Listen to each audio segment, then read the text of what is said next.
find out strategies for coping with normal birth and having confidence in your body to give birth to your baby.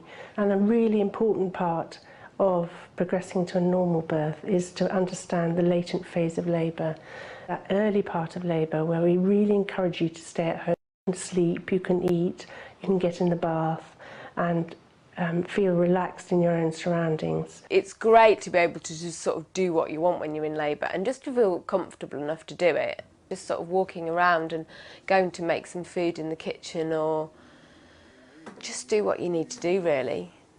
The pain relief that we have available to women who might decide to have a baby in a birthing centre or at home is we use aromatherapy, massage. A lot of women, if they're going to have their babies at home, will hire a pool.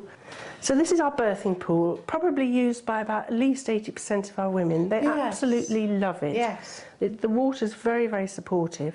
We do have gas and air or Entonox, which is helpful for the last stages.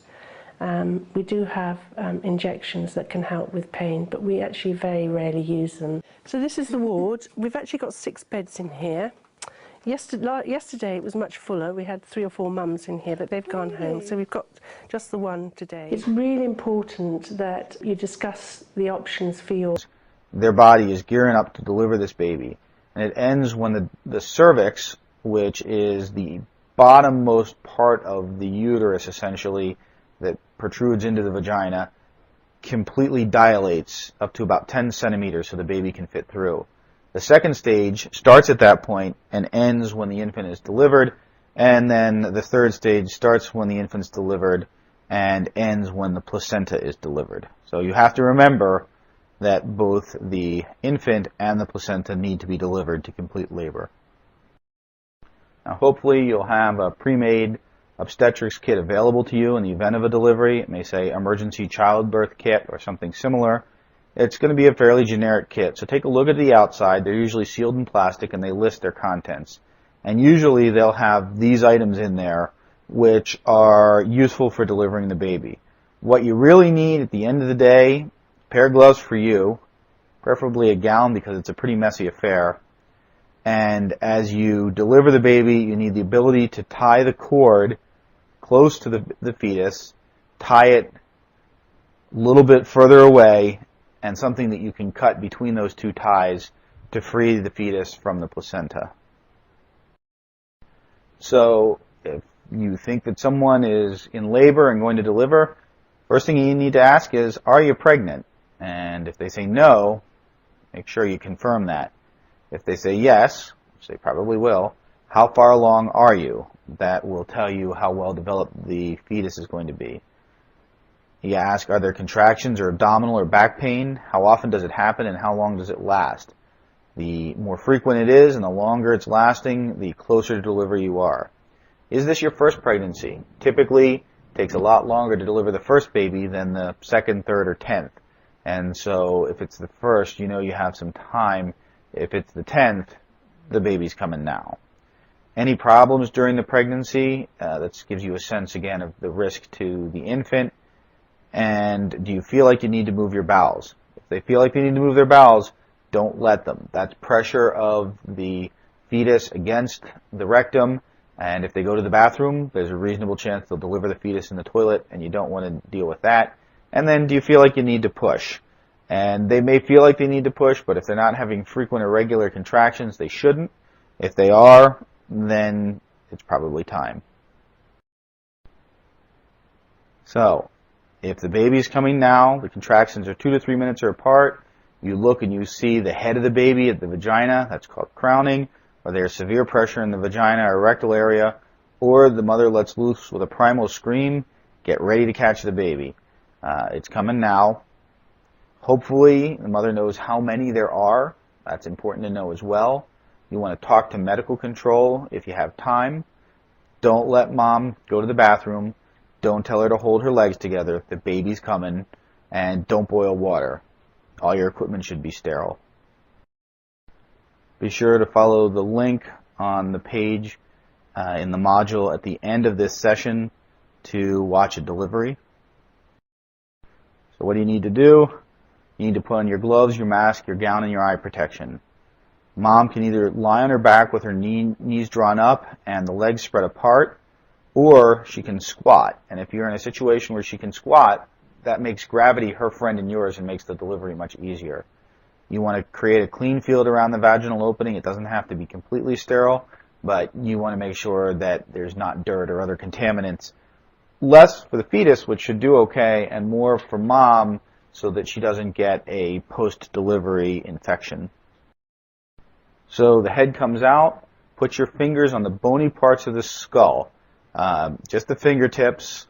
Don't push on the face or the soft areas, the fontanelles. You want to be on the bones. And then you're going to very gently let the infant come out. And your job is not to control the direction of the delivery. Your job is to prevent an explosive delivery. If the head's coming out and the amniotic sac is still intact and the woman hasn't broken her water yet, you can use a clamp to puncture the sac and then push it away from the head and mouth as they appear so the infant can start breathing. Once the head is delivered, put your fingers around the neck and make sure the animation. Pregnancy usually lasts about 9 months or 40 weeks and is divided into trimesters. The first trimester is from week 1 until week 12. The second trimester is between weeks 13 and 26, and the third trimester is from week 27 until birth. If you become pregnant, your womb doesn't shed its lining as it normally does at the end of the menstrual cycle, so your periods temporarily stop. This is because the egg, which has been released from one of the ovaries, has been fertilized by a sperm, and you are in the early weeks of pregnancy. Here we show the ovaries, the fallopian tubes, the womb and the vagina. The fertilized egg has already started to divide in the fallopian tube. It will continue to develop and grow in the womb and is called an embryo at this stage. Here we show the embryo in the womb. By week 9, the embryo has developed and is called a fetus. At this point, most of the organs, including the nervous system and heart, are forming. Here we show the fetus in the womb. By the time you are 12 weeks pregnant, your baby is approximately 6 centimetres or 2.5 inches long. At this stage, your baby's neck is uncurling and the limbs are complete. The eyelids are still fused and the ears are forming. Here we show the baby, the umbilical cord, the placenta and the amniotic fluid. The umbilical cord connects the baby to the placenta fluid and passes it out through its digestive system. The kidneys start to work and pass small amounts of urine. Your baby can now hear and is covered in fine hair called lanugo. Here we show the baby in the second trimester. You may first feel the baby move in the second trimester of pregnancy. The movements become much more vigorous and obvious as the baby gets bigger and stronger. Braxton Hicks or practice contractions are painless tightenings of the womb that may start from around 20 weeks of pregnancy. Your baby's lungs mature throughout the third trimester. The baby makes breathing movements even though the lungs don't work properly until birth. The baby grows fine hair and fingernails. The eyes open and close, and teeth may start growing under the gums. Your baby's fat stores also increase in preparation for birth. Braxton Hicks contractions become stronger. So now the baby has slid the whole way out. You're supporting the head, the torso, and the feet. Wipe any blood or anything else away from the mouth and nose and resuction, and then wrap them in a warm blanket or place the baby directly against mom and wrap them both up to warm them up. Next, you need to free the baby from its attachment to mom. It's time to cut the cord. So you want to clamp the umbilical cord about 10 to 15 centimeters away from the baby. And then you want to tie or clamp the umbilical cord about 5 centimeters from the baby. And once the cord stops pulsing and there's no more significant blood flow going through it, cut between the clamps or ties, and now you've separated the baby from the placenta. You then need to do what's called an APGAR score. And this is a universally recognized score that describes how a baby's doing at birth, that is 1 minute after delivery, and at 5 minutes. So you've got appearance, which is the color, pulse, which is the heart rate, grimace, which is the irritability, how it responds to stimulation, activity, its muscle tone, is it floppy or nice and strong with active movement, and respiration. So APGAR, appearance, pulse, grimace, activity, respirations. Hopefully if you're using a pre-made kit, it'll have a little APGAR card in to help you score. At that point, if you don't have to resuscitate the infant, you're done with it. Wrap it up, give it to the mama, let her take over, record the information and notify the appropriate authorities. You will need to deliver the placenta. Remember, labor isn't over until the third stage finishes and the placenta is delivered. So you now have a tied off umbilical cord, which is hanging from the vagina. The placenta gets shed from the vaginal wall over the next half an hour or so. So you don't want to yank or tug on the cord, because if you break it above your tie,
Game.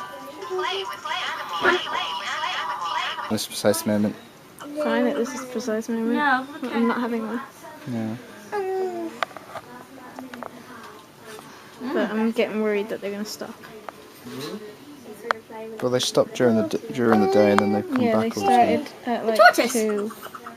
They were getting closer and stronger until like You're fine. 11. Like at one point they were like 3 minutes apart and really quite strong, and then at about 11 just all ended for like 2 hours. Was it 2 hours? Something like that, yeah. He had a sleep during the day. Do you want a bit? So what's the time now? 5:15 on the 24th of October. 4 days overdue. Oh, yeah.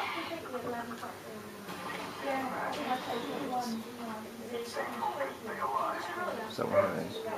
Very excited that you're here. No, look at the hacks that Georgie has. Come on.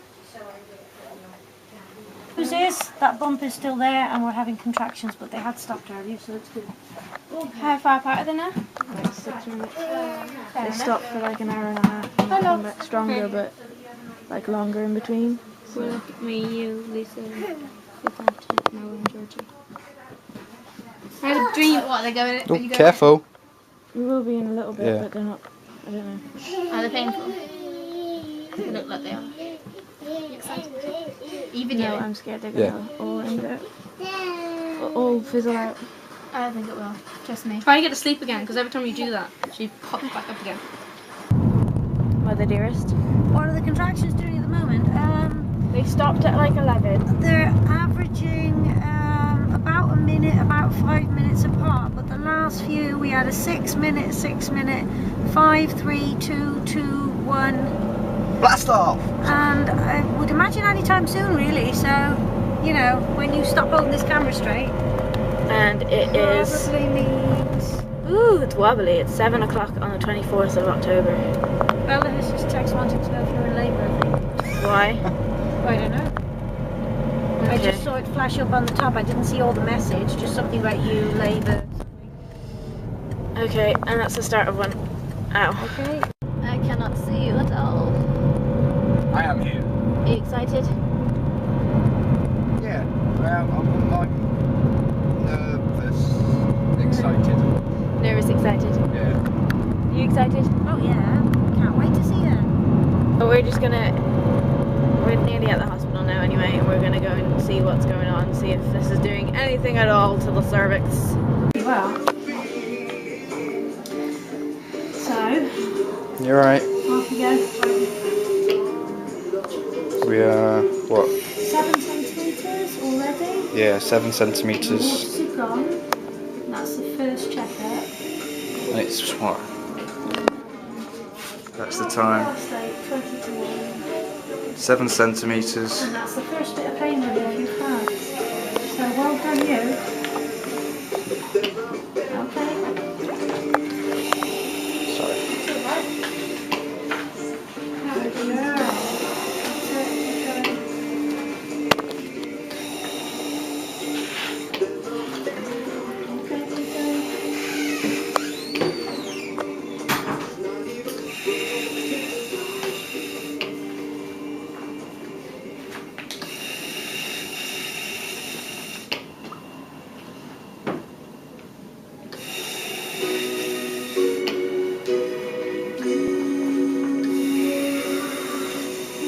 They lasted quite long now, weren't they? Is the pain still in your back? Couldn't believe it when they said 7 centimetres. No, that's really good. That is really good. It's everywhere now. You say if you need or want something, okay? If that's making your mouth dry and you need more water, just say so. I'm feeling a bit drunk. Yeah? It's the best kind of drunk, isn't it? That's it. Have you got a pain now at the moment? I think that's a no. She's not. I don't think so. No. I don't Let think me just so. have a quick listen in. Is it coming back? Emma? The whole time, okay. Alright then. I'm just going to try and have a listen in.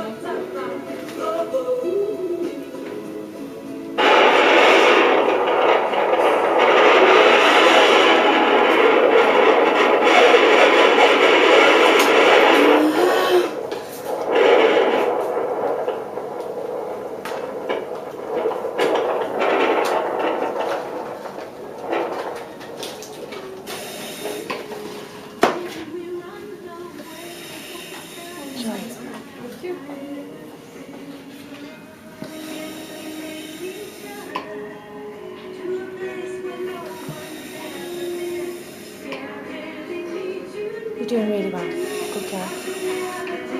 Yeah, you're getting there. You're nearly there. I can see you. Babe, I can see you as well. Your head's going to be out soon, so Try and keep your legs open. Breathe. Still.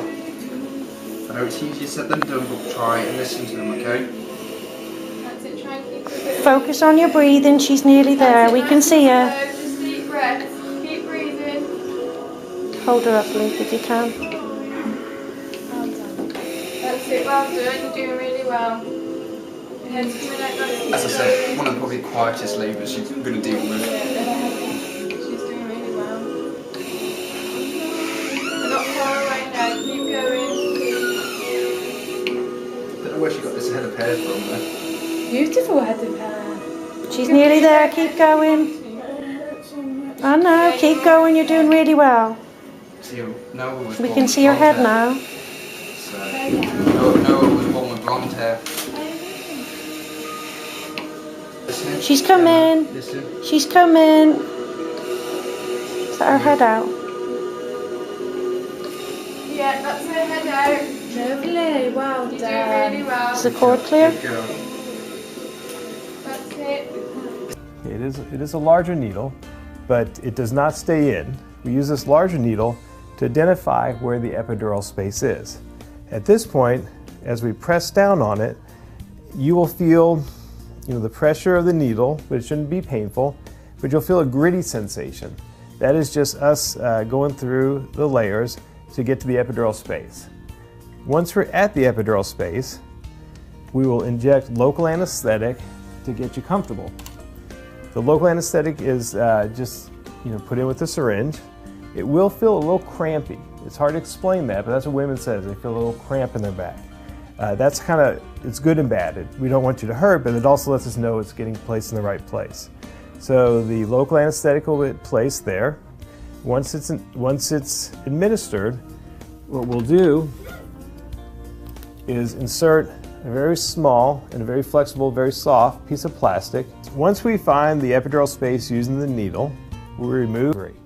So once the local is administered and the plastic catheter is placed, we will just tape the rest of the catheter to your back. It'll come up over your shoulder, and we'll hook it up to a machine that will continue to give you medicine throughout the rest of the delivery. In a midwife-led unit or birth centre or at home, because they have thought about birth very carefully and they really think that they'd like to try for a normal birth. I think they understand that midwives are experts in normal birth and are absolutely passionate about birth. This is where we actually let you labour. It's nice and homely and comfortable. Oh, it's like a sitting room, yeah, isn't it is, and birthing balls to lean over on. It's also a very intimate experience because the women get to know their midwives during their antenatal period and become very confident in the support that they're going to get in that environment. And after I'd had her and held her for a while and got rid of the placenta, then my husband cut the cord.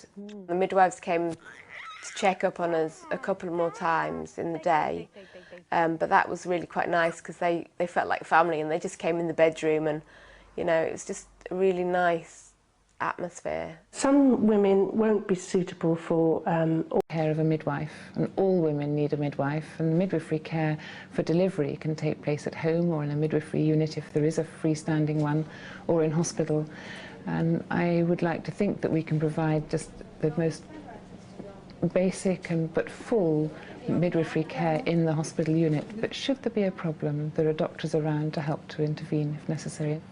There are some people who we would recommend, because of complications, have a baby in hospital. There are other people who would choose to have it. The underlying benefit is that if there were to be some reason that they would be better off with help from a doctor, then they're in the right place to get intervention if necessary. I've got a blood condition that causes my blood to be slightly sticky, which means that sometimes it can clot. So particularly in pregnancy, that's not a good thing. So for me, I felt that I needed to be at a hospital. Our families will help us out, but both of our families live about an hour away. It would be nice to have something to schedule around, to know like, okay, we have this tentative date where we can have people in place where we need them to help with the girls. The Jaegers are part of a trend, scheduling their delivery, and Jessica hopes it's by C-section. Right now, the elective deliveries are standing at about 29% of the births in this country, and that's way too high. Back in 1990, they were at 9%. It's not surprising. Does it make sense? Does it make medical sense? No. Doctors collectively share worries about any elective delivery before 39 weeks, induction or C-section, with no medical reason for it.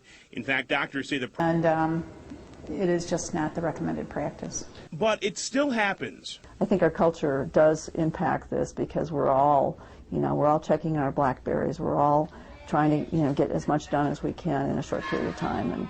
And I think this is sort of a result of that. Barbara Rudolph works for the Leapfrog Group, a watchdog organization keeping hospitals nationwide in check. She's run the numbers from thousands of hospitals across the U.S. What we've seen is that there are hospitals that have 0 elective deliveries, and then there are hospitals that have 40–50% of their deliveries being elective deliveries. Rudolph says Madison hospitals are resisting the trend, but across the country... Who is a free birther and birthing expert, Claire Byam-Cook, and welcome both ladies. And our little lad here as well, he's what's he called? Rory. Rory. Yeah. Yes. So this was really an experience for you that started when you were about 22, because you're an ex-nurse and you gave birth to you've got 3 children. Yes. And he's the third. And the first time round, the experience wasn't what you wanted, wasn't what you expected. No, I mean, on paper, it was very straightforward. I went into hospital, had a 5-hour labour, and was discharged 6 hours later. But for me, it was absolutely everything I didn't want. Even though I gave birth with no pain relief, they insisted on monitoring me. The midwife was very focused on her monitors and on, you know, the rule book. Yes. What I was a lot of people would expected say to do. maybe that wasn't such a bad thing to be monitoring, the looking at the monitors and to be making sure that what was being said on those monitors wasn't going to cause a problem for you or for the baby. Absolutely, but birth does not need to be over-medicalised. It's for the majority of women, it is a natural event. It's something that your body does, that women's bodies have been doing for centuries, and that doesn't need any help. I mean, you know, I'm not denying that for a percentage of women, medical intervention is necessary and welcome. But so first time round, 2 medical. Hopefully, if you're using a pre-made kit, it'll have a little APGAR card in to help you score. At that point, if you don't have to resuscitate the infant, you're done with it. Wrap it up, give it to the mama, let her take over, record the information and notify the appropriate authorities. You will need to deliver the placenta. Remember, labor. When you go to the dentist and get local anesthetic for dental work, we just deposit the local anesthetic near the nerves that innervate the uterus as well as the lower part of the body, so that when women have contractions and deliver the baby, they have good pain control and are able to enjoy the labor process better. As you can see, this is a little complicated, but this is a cross-section, and this is the woman's back. The needle gets inserted close to where the nerve roots are in the spine, but not into the spine. And we deposit the local anesthetic so that it will affect the nerve roots and block the transmission of pain. I will show on our lovely model here exactly how the epidural will get placed. Of course, when you do have it placed yourself, the anesthesiologist will have gloves and a gown and a mask, but for demonstrations I'll just use my hands without a mask. The most important thing when getting an epidural is to be positioned correctly, and she's doing a great job here.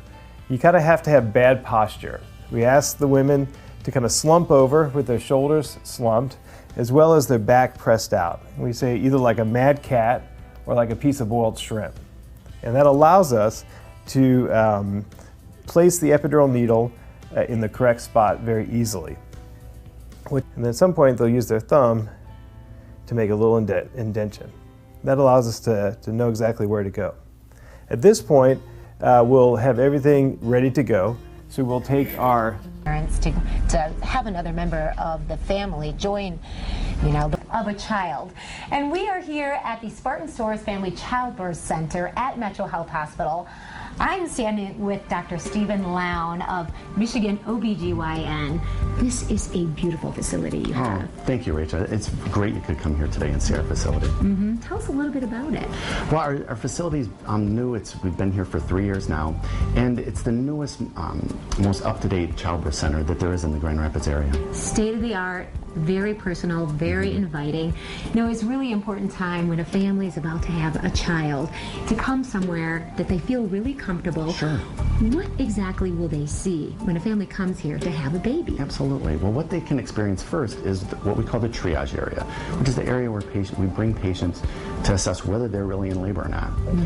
Once they're determined whether they're in labor, then it's like I said, they get the golden ticket, and then we admit them into the labor and delivery area, which is where we're at right now. Yeah, and looking around, you've got a lot of wonderful accommodations here, probably the nicest I've seen. No, it's just absolutely beautiful. It is. It is. So you've got your TVs, you've got bright big windows, and this is a large room too. Yes, and all our rooms are the same. All our labor and delivery rooms are centered on the outside here, so they are, which again, compared to what the state of Michigan is with an overall decrease in births statewide, I think we're doing very well. Wonderful to hear. We're here now with one of the RNs at the Childbirth Center, Nyla Paris, and I know that you really try to make this a very personal experience. Yeah, that was one of the goals when we moved here. We wanted high tech, but we also wanted mainly high touch, and we have... Then, of course, in the last, I think it was the last week, we found out that he was breech. So, having been to Stepping Hill, we had a scan there and they confirmed that. But it was quite a hard breech to detect, actually, because the consultants weren't so sure. But then, yeah, he was. And so we booked in for C-section. There's obviously two different types of caesarean. There's an elective, which is a planned caesarean section, which is obviously a discussion between the obstetrician and the patient. And the obstetrician may well recommend a planned caesarean. Or there's an emergency caesarean, which is when a situation obviously crops up during labour or unplanned time. And these are decisions that are made between the obstetricians and the patients. And I didn't quite know what to expect, how bad it would be. And I must have gone to the toilet about 6 times. Every toilet there was, on the way down to the theatre I'd stopped in it. And my husband was sweating. And so we were, there's no question, we were really nervous, just going down. But then once we got there, the anaesthetist had met us prior to that, to going down. He'd met us that morning and talked us through everything. And he was brilliant. I found him really trustworthy, and that there was going to be no hidden surprises. We have a theatre on delivery suite, and there's a resident anaesthetist 24 hours a day. So any decision of a caesarean section being needed means that we can be there in the rooms into theatre as soon as possible and anaesthetised promptly to enable a quick delivery. And so when I went down, I met him, and just really reassuring. And he did the local anaesthetic, and there was another sidekick to him who was really helpful as well. And they just, actually there were Yeah, so that's okay. Sorry. Still to control your head, Debbie, okay? Don't worry about what's going on.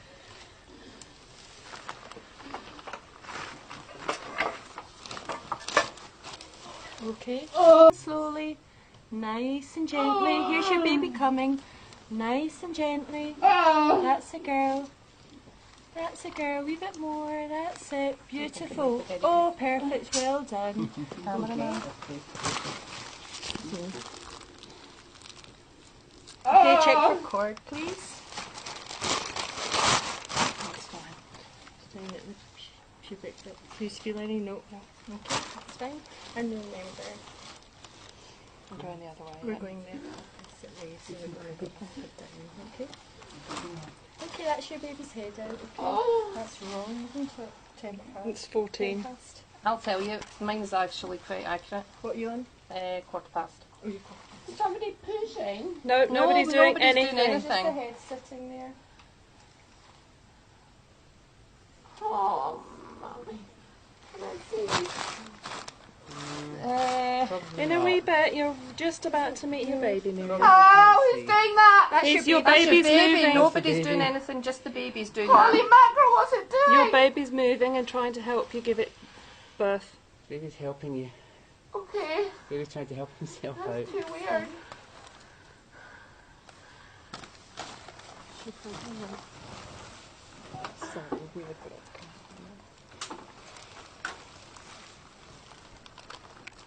Your body knows what to do, and the baby knows what to do. Holy fuck. Yeah.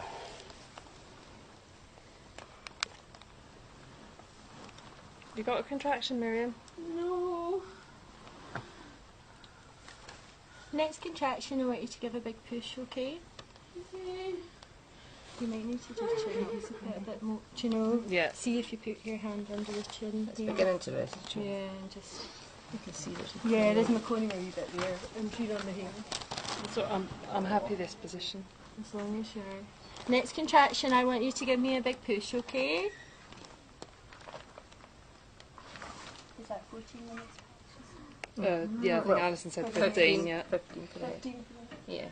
Okay. That's the girl. Up, up, up. It's not restituted yet. Have to remember your big shoulder. Yeah.